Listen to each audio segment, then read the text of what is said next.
President Trump for having the courage to stand up and to say no person ought to have to choose between their faith and government dictates. Robert Jeffress spent a lifetime telling other people their house was built on sand. He aimed it at Catholics, at Mormons, at Muslims, at anyone who believed differently than he did. Then the ground moved under his own feet. Recently, you have probably seen Robert Jeffress on Fox News, standing beside presidents, sounding absolutely sure of himself. What you have not seen is everything falling apart behind him. The day he placed Trump above the Pope. In May of 2026, only 2 days after Secretary of State Marco Rubio sat down with the Vatican, Robert Jeffress went on Fox News and said something that even some of his allies found hard to defend. He claimed that Donald Trump has a better understanding of what the Bible teaches about the role of government than the Pope does. He softened it by calling Pope Leo the 14th a good man who is sincere in his faith. And then he added that the Pope was sincerely wrong, reaching for Romans chapter 13 to argue that earthly rulers carry the sword for a reason. If that line sounds familiar, it should, because Jeffress used the exact same chapter back in 2017 to tell the country that God had given Trump the moral authority to use whatever force was necessary against North Korea. The script never changes, only the target does. Trump noticed the compliment and amplified it within hours, reposting the clip and adding that the Pope was weak on crime and terrible at foreign policy. Here is the part that should stop you cold if you have followed this man for any length of time. This is the same Robert Jeffress who once stood in his sanctuary and called the Catholic Church a satanic counterfeit. Now he was leaning across a television desk to grade the leader of more than 1 4/10 billion Catholics on his Bible knowledge. And the timing tells its own story. A Fox News poll taken in late March of 2026 showed Catholic approval of Trump had flipped underwater, and Pew Research found white Catholic support for his agenda sliding too. So when Jeffress went after the Pope, it did not read like theology. It read like a man trying to patch a hole in his side's coalition. That instinct to defend, to fight, to frame himself as the one under attack did not appear overnight. It had become his entire public identity, and he was about to take it all the way to a presidential commission. The persecution business built on a closed case. By the 10th of December in 2025, Jeffress was no longer just a familiar face on a television screen.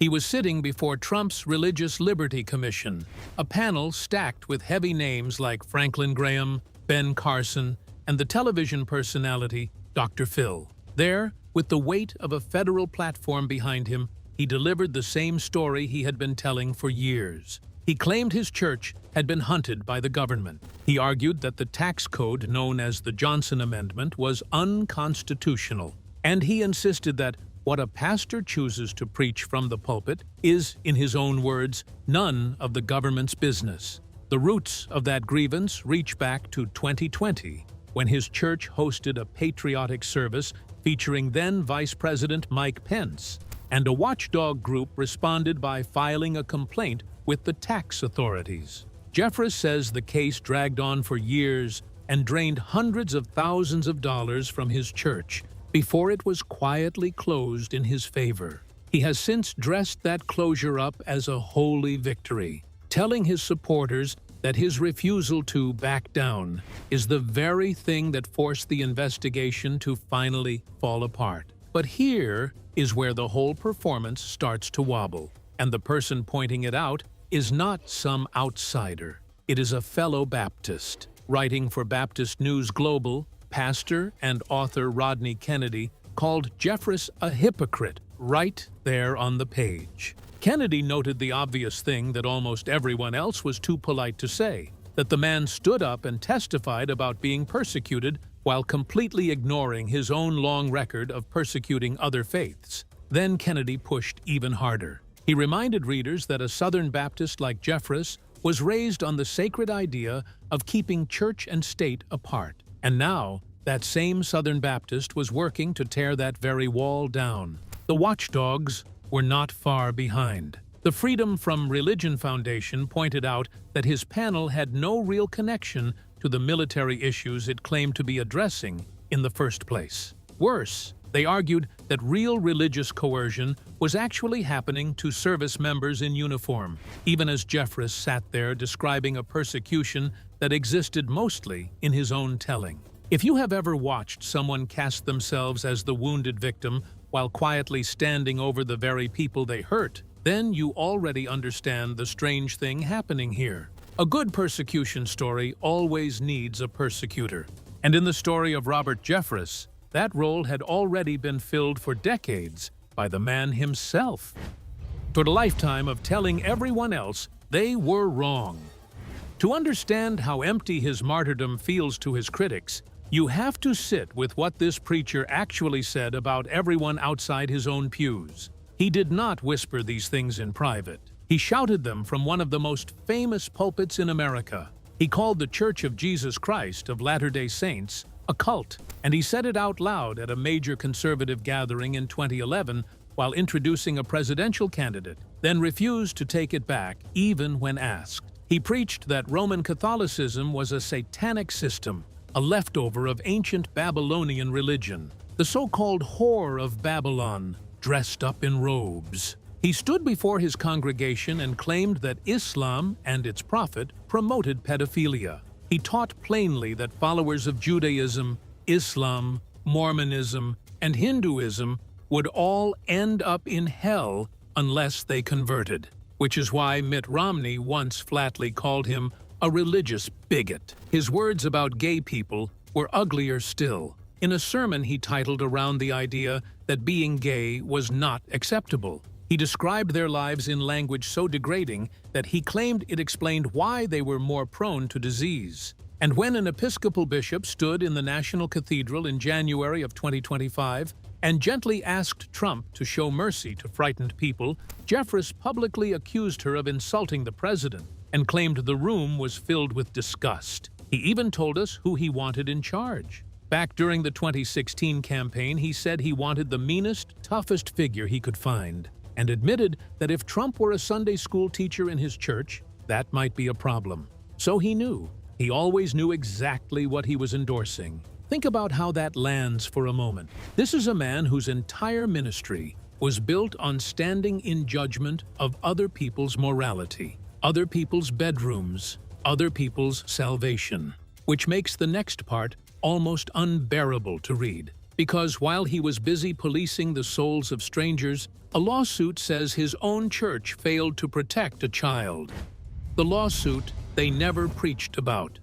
In November of 2024, a North Texas father walked into a Dallas County courthouse and filed a suit against First Baptist Dallas and two of its pastors, seeking more than $1 million and laying out allegations that the church would very much prefer you never hear. According to the complaint, his 8th-grade son, a boy who sang in the student worship choir, was sexually assaulted by an older teenager on a youth mission trip to San Diego in the summer of 2022. The details in the filing are heavy. The suit claims a minister left the boy alone in a hotel room with the older teen and a few others, with no curfew in place, after the boys had been watching an adult movie. It alleges that only 1 month earlier, another teen had held a knife to the same boy's throat at a camp, and that church staff discouraged the family from going to the police, then assured them the next trip would be safer with a more solid group of kids.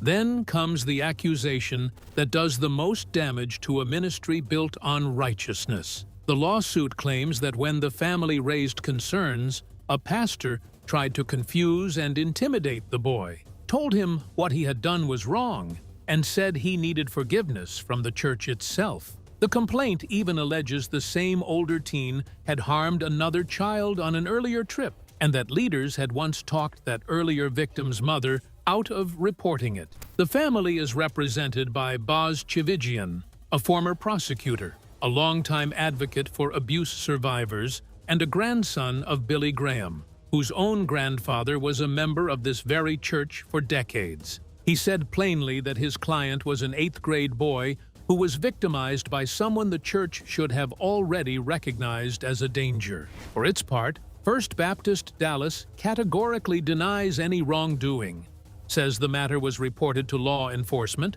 and states that the agencies involved treated the situation as consensual and closed their cases. These remain allegations, and a court has not ruled. Still, you can feel the weight of it. And the strangest detail of all is the calendar, because this lawsuit landed in the very same season that the church building itself was reduced to a smoking shell. The night the sanctuary burned, and the verdict that followed. On the evening of the 19th of July in 2024, a 4-alarm fire ripped through the 134-year-old historic sanctuary of First Baptist Dallas. Firefighters arrived just after 6 in the evening, fully expecting a routine call, only to find smoke already pouring from a building that had stood since the 1800s. Within 2 hours, the blaze had grown so fierce and so fast that crews could do little more than stand back and watch the old red brick chapel collapse, the same chapel where legendary preachers had once delivered sermons that shaped American Christianity. Jeffress described the phone call that pulled him toward the scene, and he said that nothing he could possibly imagine came close to matching the horror of what he saw when he finally arrived. For him, this was not just the loss of a building. It was deeply personal. He had been baptized inside those walls as a small boy, and he had been ordained for the ministry there as a young man. Every major milestone of his faith had happened in that room. In the middle of the grief, he reached for one small mercy.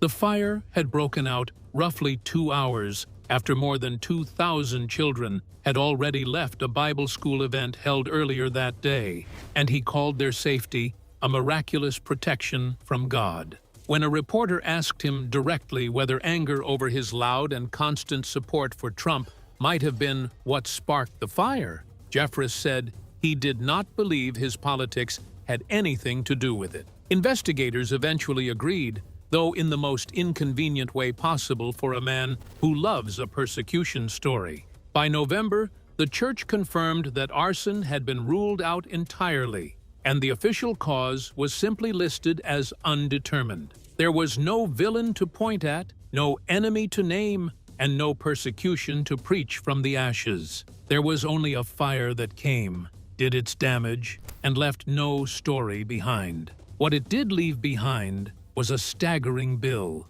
The church launched a campaign aiming to raise around $95 million, quietly bundling its everyday operating budget together with the cost of the rebuild, and the founder of Hobby Lobby reportedly stepped in with a single $7 million gift. Jeffress publicly thanked his people for rising to meet every challenge placed in front of them. But all of this fundraising is happening on ground that keeps shifting beneath his feet. The Southern Baptist Convention has now been shrinking for 19 straight years, losing hundreds of thousands of members in a single recent year and sinking to its lowest point in half a century. So even the rebuilding is a fight against a tide that keeps pulling further out to sea. Through all of it, the fire, the lawsuit, and the emptying pews, Jeffress kept insisting that he was the one under attack. Yet the people sitting closest to him had been quietly carrying real and painful losses that he almost never talks about in public. The family he guards, and the rumor he does not deserve. For a man so willing to comment on everyone else's private life, Robert Jeffress turns out to be fiercely protective of his own. In an old magazine profile, his wife Amy reportedly arrived for the interview carrying 4 full pages of handwritten notes, along with a firm request that the reporter not speak to their daughters at all. He even joked, half seriously, that he travels with armed security, and that anyone foolish enough to try something would find themselves in a shootout straight out of the Old West. For a public figure who spent decades poking into the lives of strangers, the wall around his own family is remarkably high. Behind that wall, there is genuine sorrow, and it deserves to be told gently rather than used as a weapon. His daughter Julia, who now leads youth ministry at the church and hosts her own podcast, walked through 3 painful miscarriages in less than a single year before she and her husband finally welcomed triplets into the world. She has spoken openly about being angry with God during that long season of grief, and it stands as one of the few moments in this whole story where the famous Jeffress certainty cracks open and something raw and honest shows through. Now, there is something you may have already seen floating around the internet, and it needs to be cleared up rather than quietly repeated. Several low-quality websites claim that a Jeffress daughter was once married to a man who went to prison for financial crimes, and some of them even attach a specific name to the story. That claim is false, and it genuinely matters that we say so out loud. Julia married her childhood sweetheart, Ryan Sadler, and he is her only husband. The man who was actually convicted, a former Southern Baptist figure sentenced over a large fraud scheme, was connected by marriage to a completely different Baptist family and had nothing whatsoever to do with Robert Jeffress. The entire rumor appears to be a case of 2 unrelated people sharing the same first name and getting tangled together by careless content farms chasing clicks. So no, that particular scandal is simply not real, and spreading it would be exactly the kind of lazy, second-hand judgment that Jeffress himself has aimed at so many others over the years. The truer story is far sadder and much quieter than any invented scandal could ever be. It is the story of an aging public figure who carefully guarded his family from the outside world, yet somehow could not guard the one thing he valued most: his own standing inside a movement that had slowly, almost politely, started to walk right past him. The pastor the movement no longer needs. There was a time when Robert Jeffress could swing an election with an endorsement. That time is fading. In recent years, he hesitated during a Republican primary, saying the party was heading toward a civil war he wanted no part of, which reportedly irritated Trump, before he swung right back into line and dismissed a rival candidate as lackluster. Watch closely, and you can see the power flowing the other way now. The pastors are no longer leading their congregations toward a candidate. The congregations are dragging the pastors along behind them. Jeffress did not shape this movement so much as he learned to chase it. The image keeps slipping into something almost cartoonish. In the spring of 2024, he hosted a pre-dawn television segment playing pickleball with the rock musician Kid Rock, a sport he had picked up the day before. Then in 2026, he turned up, to his own surprise, in a glossy documentary about Melania Trump, praying over the president at an event. The film was torn apart by critics and drew a small, older, mostly female audience, and local writers gently mocked the church ladies he posted about. Step back and look at the whole picture. This is a man who told the world that the church is not bricks and mortar, that it is people, and that it is always under construction. Yet across a single brutal stretch, he watched real bricks and mortar burn, watched a lawsuit question how his church treated a child, watched his own denomination thin out year after year, and watched his influence shrink to the size of a viral clip. The sanctuary will rise again with a new steeple, probably sooner than anyone expects. The harder rebuild, the one no fundraising campaign can cover, is the reputation of a man who spent a lifetime telling everyone else that their house was built on sand, only to feel his own ground move beneath him. So here is my honest take, and we would love to hear yours. Drop a comment and tell us whether you think Robert Jeffress is a man being tested or a man finally facing the kind of judgment he handed out for decades.